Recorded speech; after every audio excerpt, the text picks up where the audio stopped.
All right. Good morning, everybody. This is the All About Nothing podcast kind of daily show. I am barrettgruber, host of the All About Nothing podcast with Zach King, and you can find me on social media at barrettgruber. Welcome, Mr. Bill Kimler, host of Black, White, and Blue in the South with Dr. Jamil Brooks. You can follow him at politicalbillsc. Recording on a Tuesday morning. Good morning, Bill. Good morning, and what a refreshing episode you released with Zach back behind the mic. I had to drop him a note saying I really enjoyed hearing his voice back there again. Yeah, it was good. I'm really hoping that it's going to be a regular thing, that Zach is going to be back now. It was very enjoyable having him back. I was very glad to have it, and I thought that it was a good idea to have a show without a guest for that episode when he came back, because I think Bill Fry essentially becomes the guest now, right? Yeah. Bill, I don't know that he knows that yet, but yeah, he is. We're molding him into what could potentially be the permanent guest. No, I'm just kidding. That's not going to be the case. But no, Bill's going to wind up very likely being with us for a little while through the summer, at least, when he is available, because he has his own business going on with this. I guess, adventure that he has started with his his frozen ice cream. I see what you're doing. I see. For those of you, which by the way, great audio medium for a light show is fantastic. That is a bit that will never get old. Is it responding to me or is it responding to you? No, I got this new light, and I'm just pushing the button to see all the options. And apparently it's got a million options, and this is cool. So you go ahead and keep talking. I know what I'm doing for the next half hour. Okay. All right. 10th Masters of Putt-Putts coming up Friday, August 22nd at Frankie's Fun Park in Columbia. Deadline to register your 3-person team, August 21st. And yes, costumes are encouraged. Best dressed team wins prizes. So bring your A game and your wardrobe. Also check out zjzdesigns.com for the gifts and apparel. They do have an assortment of patriotic shirts for the 4th of July that's coming up. So go check that out, zjzdesigns.com. Also, real quick, Soda City Comic Con is coming up. You've seen them on screen, and now you can meet them in person. Soda City Comic Con 2025 takes place over at the Columbia Metropolitan Convention Center, August 23rd and 24th. Katie Sackhoff, John Heater from Napoleon Dynamite, Blaze of Glory. Also, Caitlin Robrock as Minnie Mouse. There will be many more guests that are being announced between now and then. So go check out sodacitycomiccon.com. I think one of the craziest things over the weekend was Donald Trump misspelling his own name. No, I missed that one. Oh, well, let me let you in. I thought I was plugged in, but here you're away camping, and yet you saw that. I missed it entirely. I think that, this is the tweet or the truth or whatever that he sent out at about 5 o'clock after the B-2 bombers had done their mission and landed safely back in Missouri. So he said, quote, "The great B-2 pilots have just landed safely in Missouri." Not entirely certain on the comma placement there, but it says, "Thank you for a job well done!" ! Donald J. Trump, President of the United States. This was an actual Truth Social post that he put up, and it's there's there have been people that have said that Donald Trump does not actually put up his own Truth Social posts, which I don't believe. I believe. I'm with you 100%. Those are his. Yeah, if it comes across in all caps, it's definitely him. It's only when somebody dies or that there's a tragedy and you get a serious tweet that's not in all caps, then you know it's being ghostwritten. Right. But 99% of the time, it's right from his brain into the phone. Yeah.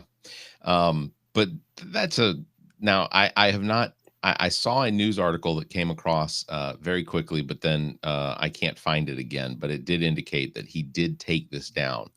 I have not logged into my Truth Social post in probably about 4 months. You have a Truth Social account? I did, just to first of all, I did it when it first started. So it was during the very short like alpha beta period testing. Right. And I got in there and I created an account. I did not create one for the podcast, but I did create one for me, and mostly just to see. And do you use your name, or are you under a pseudonym? No, I use my name. I don't care. Wow, brave man. Who am I? Do you actually post on there, or is it just reading? No, I just go and look. I may have responded negatively to something that Trump said. But like for the most part, when it first started, it was just him and his two sons. That I think like I'd see like Fox News updates, things like that. But it wasn't, No, I've toyed with the idea of going back on Twitter, creating a new account. I canceled all my accounts on X back, I think, right after the election. But anyhow, when I was seeing a lot of the anti-Semitic hate, the white power tweets, the Elon Musk encouraging just complete bullshit, I was like, I'm off this. I don't want to contribute, let alone read it. Or maybe it's the other way around. I don't want to read it, let alone contribute. And then I've toyed with the idea of going back on there and getting Truth Social just to be the counter voice. Yeah. I don't know if it would make a difference at all. But I wondered if there would be any value in doing so, or if I would just, I don't know, get too depressed by what's out there. Yeah. Well, and I even if you did, according to Google from about 2 months ago, Truth Social really only still sees about, I think they said it was about 30,000 to 40,000 daily users. And I don't need to get on there to see what Donald Trump's writing, because enough of you yahoos are already screen capturing and posting it on every other platform, every little thing he tweets. I missed the misspelling, of course, but aside from that, I already see everything he posts because of everybody else. Yeah. But I also saw just recently, as of yesterday, that media empire, the Trump media empire, has had to buy back thousands of their shares, which they will then decommission because they are bleeding cash. They are still to this day losing a ton of money. In fact, their revenue is lower than it's ever been. I can't imagine what's keeping it afloat. Yeah. There is not a lot of good news going on in the Donald Trump hemisphere. It was reported yesterday that according to Fox News, Trump is now reported to have a negative approval rating in 15 of the 31 states that he won, including battleground states like Michigan, where he's underwater by 11 points. Nevada. Hey, speaking 12. of those battleground states, what do you make of kind of the growing narrative about voting irregularities from 2024? So already this, whatever this TikTok stream is going to get some community violation because we're even talking about it. But I'm right. I mean, we can just guarantee that's going to happen. But I'm starting to see some narratives, and unlike the 2020 stolen election claims, which were backed by no data whatsoever, or any claim that was made was quickly disproven, starting to see some actual legit data out of New York and out of some other states that are showing some very weird behaviors, like a Senate candidate winning, the Democrat Senate candidate for U.S. Senate, so it's a statewide ballot position, and then in a county, 0 votes for Kamala Harris. So you've got 3,000 votes for the U.S. Senate candidate and 0. Like, the statistical chance of having 0 in a large population county is impossible. Yeah. So there's just some weirdness that I'm starting to see, and I'm trying to see if those are legit or just weird claims that are being debunked, but I'm not seeing the debunking side yet. That hasn't come out. So I'm starting to lean towards there's something weird that happened.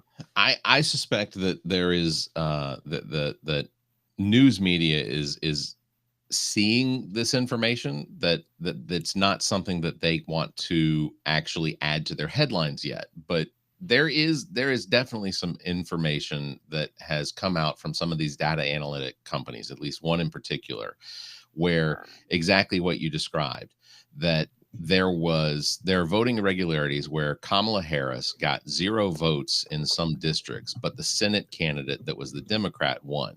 There were House seats where Democrats going into that were elected overwhelmingly to legislative seats, and like in like you mentioned, New York, like that was one of the big ones. I don't remember the county exactly, but there was a county where in several of the districts that in a state that was going to go to Kamala Harris.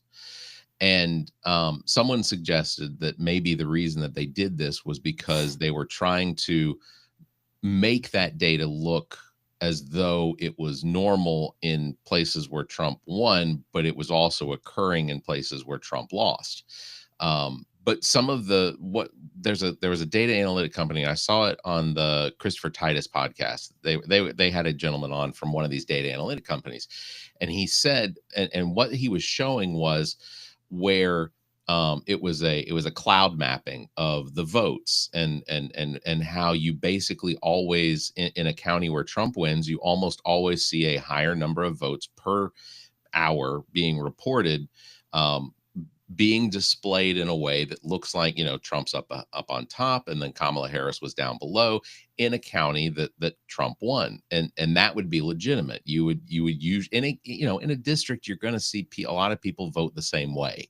You're not going to have these massive shifts in data, and essentially what he was showing is that in some of the districts where Kamala Harris won, she would be having there'd be 13, 25, 50, 70. And, like as the day progressed, she was maintaining this level of more votes during the hours than Donald Trump was doing.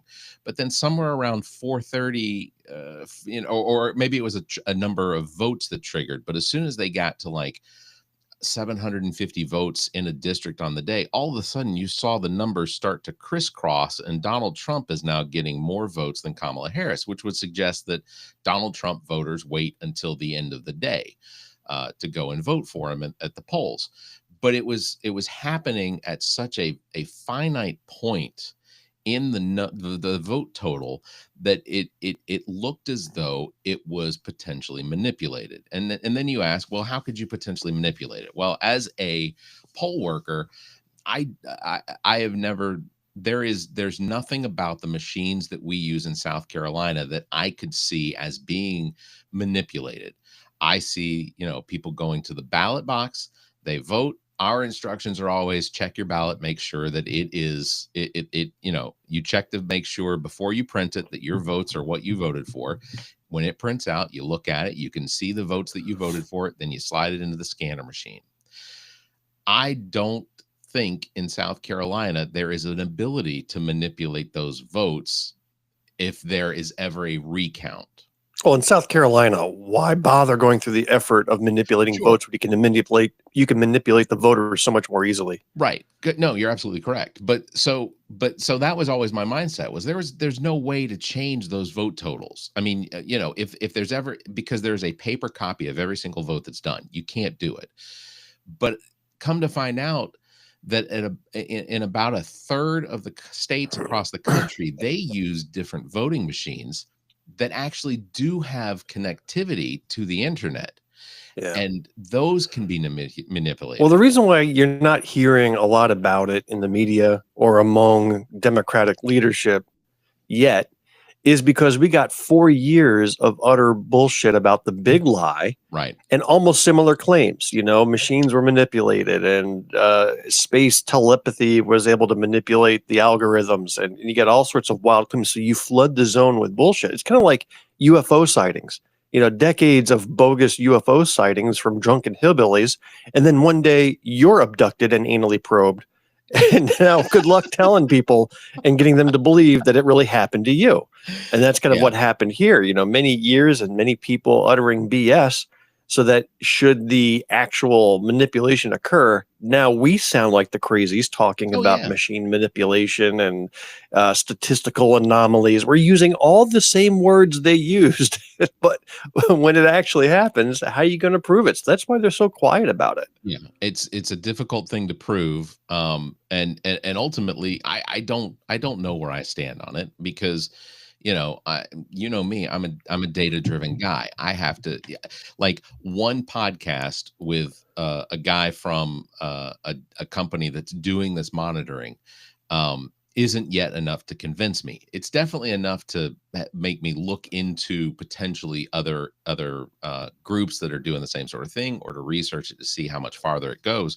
And that's the difference between you and another voter, because they will hear a podcast from D's Nuts 69 and then completely buy into everything they say and say, hey, here's the proof, right? So you and I live on a spectrum that's a lot more skeptical, and our threshold for proof is a lot higher. And I think that also is a disadvantage. I mean, it definitely gives me some so it worked this time. If let's just say, hypothetically speaking, let's say that there were, in the battleground states, in the swing states, there was manipulation that was done to the voting election, and that switch that we were talking about, that it reached a certain number, and all of a sudden these votes started going towards Donald Trump, and then fewer votes were going to Kamala Harris.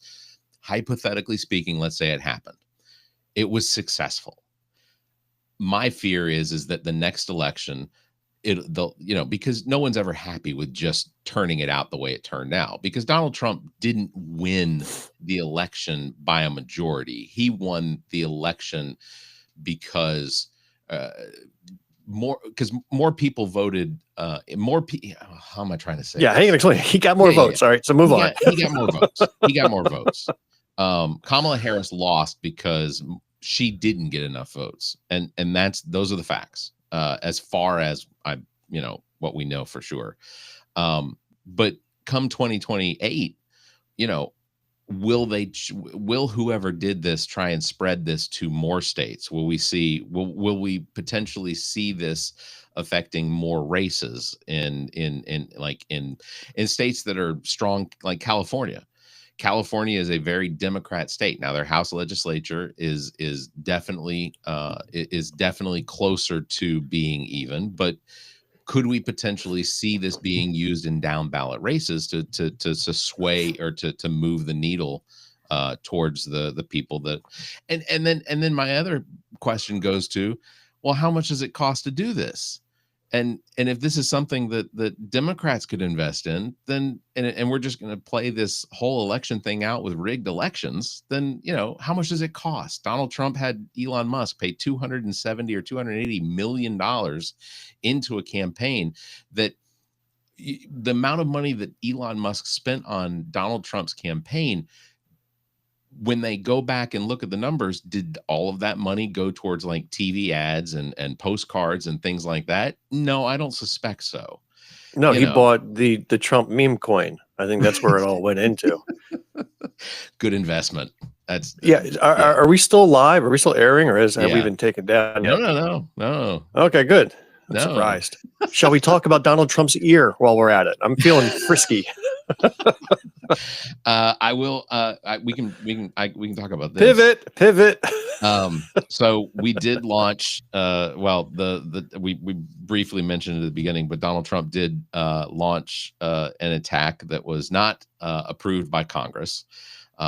There are until the Republicans get their talking points from Fox News, OAN, or Newsmax, there were a pretty good number of them that were acting upset about the fact that Donald Trump did not allow for Congress to weigh in on this attack on 3 nuclear sites in Iran. But since they have quieted themselves down. So I'm going to talk about the Republican superpower here. Yeah. And use this story as the context. I saw a side-by-side postings from Republican Congresswoman Nancy Mace. And in one post on Twitter, she praises Donald Trump for his strong decision-making and leadership and strength and action. And that was just a few days ago. And then another one from 3 years ago, where she decries any attack decision made by the president as being illegal and without the authority of Congress. Right. So side by side, the ability to say completely opposite things with a straight face and have no shame about it is a superpower.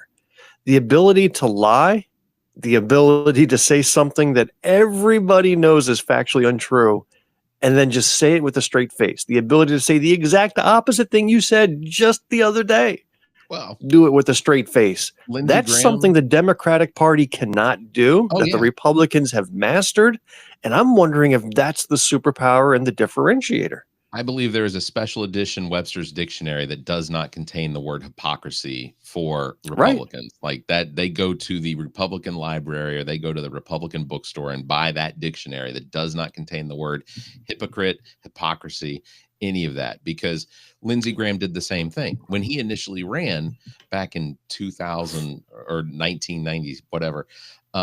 He initially ran saying that he would vote for term limits, that he would only serve for a certain number of years and that would be it. And now he's been in for almost 25 years, whatever. And then asked after that, you ran on this idea of term limits that you. Well, there's a difference between evolution of your ideas. Maybe your position on something has changed based on evidence and experience. That's not what I'm talking about. I'm talking about, like with Lindsey Graham and with Nancy Mace saying the precise opposite of what you said just a year ago is not an evolution of thought. It is. Again, to go back to Joe, Lindsey Graham said that Joe Biden was one of the kindest, most intelligent people he knew in an interview where they were sitting in a limousine. They were driving somewhere. And then for him to turn so vehemently against him, like these are things that these politicians, but that was a different era. That was back when Republicans and Democrats could work together to come up with a balanced budget, could work together to come up with laws and things like that actually, had some validity to them. Nancy Mace, I look forward to her potential governor race because I think that it's a mistake for her to run. It is because I think we've addressed this, I think before, but in South Carolina, can you run for two seats, two potential different offices at the same time? Could you run for governor and Congress at the same time? I don't know about at that level. I honestly don't know. Yeah. So because that's a mixture between a state position and a federal position. I mean, I've seen people run for both state house and for U.S. Senate, and they just pick the one, they lose one, they'll win the other. Right. I've seen them file for both. That's got precedent, but governor and Congress, that I don't know. Yeah. Because you could potentially win and then you have to resign from one of them. I mean, or yeah. So I don't know. I have some friends at the election office. I can call and see if we can get any details on that. So going back to the Iran, I think, you got bombs flying everywhere. Iran attacked the U.S. air base in Qatar. Then Trump negotiated a Nobel Peace Prize winning ceasefire, and called it the first ceasefire in the history of the world, and ran around and did laps. And then when you know it, 3 minutes later, Israel is claiming Iran broke the ceasefire agreement. Right. So there may be more bombs flying today. We'll have to wait and see. Yeah. But it is, I think, George Conway. You recognize him? Oh yeah, Kelly Conway's husband, and he called this movement the Bullshitskrieg. As he says, that's how it will go down in history because Israel's bullshitting, United States is bullshitting, and Iran is bullshitting. Yeah, he says it's just bullshit being flung from all sides that you can't believe a single thing you're hearing from anybody. No. You have the three countries that are involved in this, and the United States, historically pretty good at propaganda and bullshit. I mean, like the 2022 through 2023 22, I get 2002 through 2022, we were in a 20-year war with Afghanistan and Iraq. And the reason we went into Iraq was because we were lied to of the evidence that was available for why Saddam Hussein needed to be taken down. And admittedly, even Colin Powell, maybe rest in peace, that Colin Powell and others that were involved in that have acknowledged that, yes, they were wrong about the evidence they presented. What it turned out is they just allowed for the intelligence to not be real, and they lied about it. They didn't push back at all. The investigations into it didn't, whatever. In this situation, we have more than 100,000 spot inspections that were done between 2015 and 2018 under the agreement that Iran made with the world, but fostered through Barack Obama, where at the time that agreement was made, Iran was not really close to creating a nuclear weapon, but they were in the process of enriching that uranium to the point where it either becomes used for medical research or medical treatment for cancer and things like that.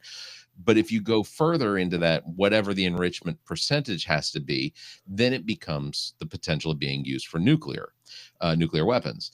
And at that time, they weren't close. They were years away from potentially doing it. So after the agreement, of course, what happened was that Iran greatly reduced their enrichment process. I mean, almost down to nil. And we're talking confirmed by thousands of inspections, UN including hundreds of spot surprise inspections. Yes. Everything, all the countries, all of the inspectors agreed Iran was abiding by the agreement and the U.S. was abiding by theirs. Right. And we were in a good spot. Yep. And what was the greatest military blunder in the history of the world? Not even like the Trojan horse. Like this is easily one of the dumbest things to ever happen. Donald Trump takes office and he says, I don't like that Barack Obama. I don't like what he did. This is a bad deal for the United States. And it wasn't. This was a good deal for the entire country. Sanctions were removed from Iran. Iran had the ability to they had the ability to westernize a little bit more. Now, the Ayatollah and the prime minister, not great people. It's still a dictatorship, and I get that. But at least they were no longer going to be a threat to the region or to the world. And you see what the counter argument is from those who are not savvy and watching what happens in the world politics. If you criticize Trump for breaking that deal, now you side with Iran. Right. Now you support dictators and ayatollahs. Right. It's like, dummy, no, this is how we kept that in check. Yep. And now, because you broke that deal, you have lost the trust and the ability for the United States to negotiate shit now. I mean, who's going to believe us? Because, maybe we get a good Democratic president in, but it could be, you could have President J.D. Vance coming right behind and break everything the United States did. We have no continuity. And I think that is going to, the fact that this country has no continuity in leadership or agreements. Like we used to say, hey, Ronald Reagan brokered an agreement. Bill Clinton didn't come along and say, well, we don't like Reagan, let's break all those agreements. You hold on to it because the United States continues, regardless of who's in power. You still have to honor those agreements. Go make your own deals afterwards or renegotiate if you wish. You can't just back out of stuff because you didn't like it. Right. It's now we are a wishy-washy. Every 4 years, it's a different country environment, and then the world just will not negotiate with that. Yeah. The most disappointing thing is that there are facts to everything that occurred with and around that deal that was made with Iran back in 2015, 2016, and that all of those facts are available for anyone to go and look at. And the number of people that ask me, and I was going to tell you, I don't know if we've discussed this before. I am tired of being asked to prove what it is I'm saying. That if someone online doesn't believe me, they can go research it for themselves. Well, who's saying that to you? Oh, Bill, Prove it. Show me. Show me who's telling you this. I don't believe it. Ridiculous claim. Let me. Well, you know what? I'll send you screenshots. I'll just. Funny thing is, you actually started digging around for it, like I cared. I absolutely did. You were so easily manipulated. That is, well, for you. This is for you. Okay. I was also going to bring up. Let me see. I had it in front of me until I started digging. So one of the things that's going to come out of a conflict in the Middle East, obviously, is the potential for gas prices to go up because the cost of oil is going to go up. It becomes more difficult to transport oil around the world if you don't have certain paths that you can take. One of those paths is through the Strait of Hormuz, which is right between Qatar and Iran. And Iran over the weekend either voted or threatened to close the strait, which means that, I don't know, I think it's like a fifth of the world's oil that comes through there out of Iraq and out of Iran is going to be. You are factually correct so far. They just raised the gate and the Strait of Hormuz is gone. So President Donald Trump made a strong comment about the oil prices on Monday. And he apparently stated that he has issued a bizarre ultimatum saying that everyone who won't lower oil prices is now conspiring with the enemy. According to Reuters, Trump's post came as global oil prices moved up and down throughout the day yesterday. Brent oil prices reached a 5-month high of $76.10 per barrel. The price change happened as the oil and gas shipments continued from the Middle East, but the airstrikes against Iran. Wait a minute, there was another ultimatum he gave before. Basically, after Israel and the U.S. bombed Iran, right. Didn't he say that if Iran attacked any U.S. Bases or military, that there would be hell on earth? Yeah. So then what did Iran do? Iran attacked one of our air bases in Qatar yesterday. And where's the hell on earth? I don't know. So I heard that ultimatum, same as you. There was going to be hell on earth if Iran was to retaliate. Iran retaliated, but Taco Trump backed away, and now he's claimed he brokered a deal which isn't even holding 3 minutes into the deal. And so all these ultimatums. Now, if keeping oil prices low was that easy just by putting out a truth, boy, I welcome him to do the same thing for healthcare. So let's have him put out an announcement saying hospitals and medical practices, keep your prices down. I demand you to lower them immediately. Why doesn't he do that? And here's how you do it. So Donald Trump could potentially federalize the oil industry under the Department of Energy and could then set the price of oil and fuel, whatnot, under a federalized department. Now that is a step towards socialism. This socialism that these Republicans or MAGA, not Republicans, a lot of Republicans I know. No. Well, they understand we live in a socially democratic country.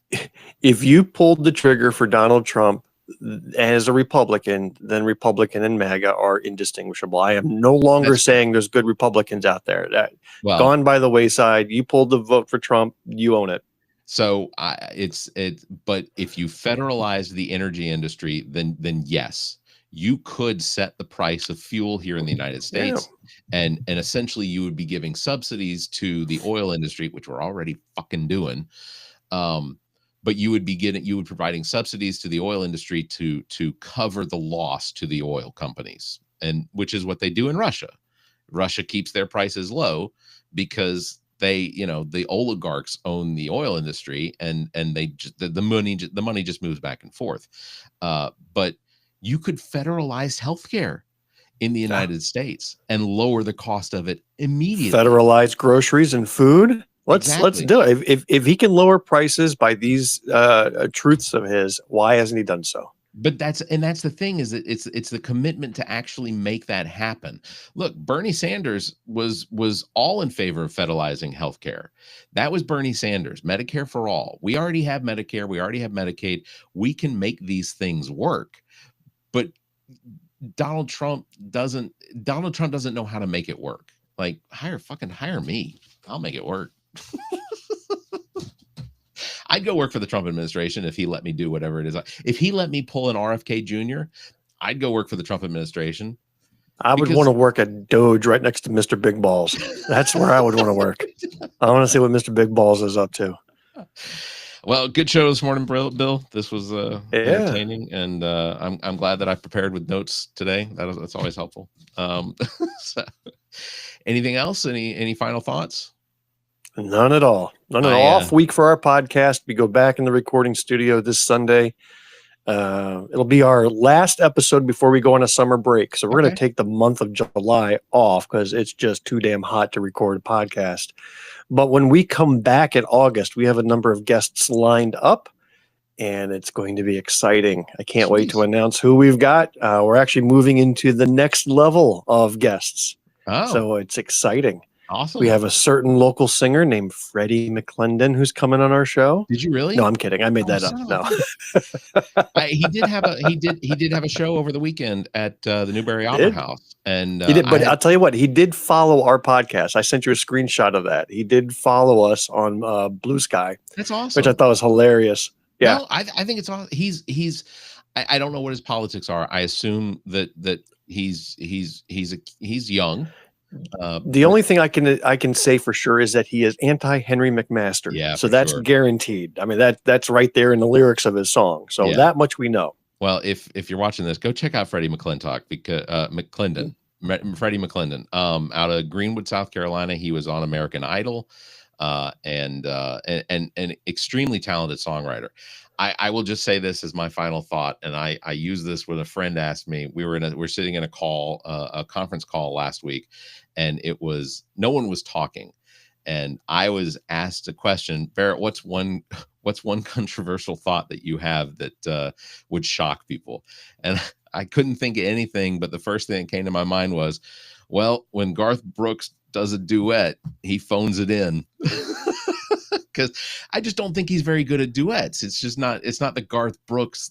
Wow, you are radioactive, Barrett. I don't know if I could be anywhere near you with takes like that. That's fair. That's gonna wrap it up for today. Political Bill SC is where you can find Bill across all social media. You can find me at barrettgruber. Catch us live every Tuesday and Thursday at 5:30 a.m. Eastern here. Until next time, you all stay safe, be kind, and keep your hands to yourself. Yeah, that.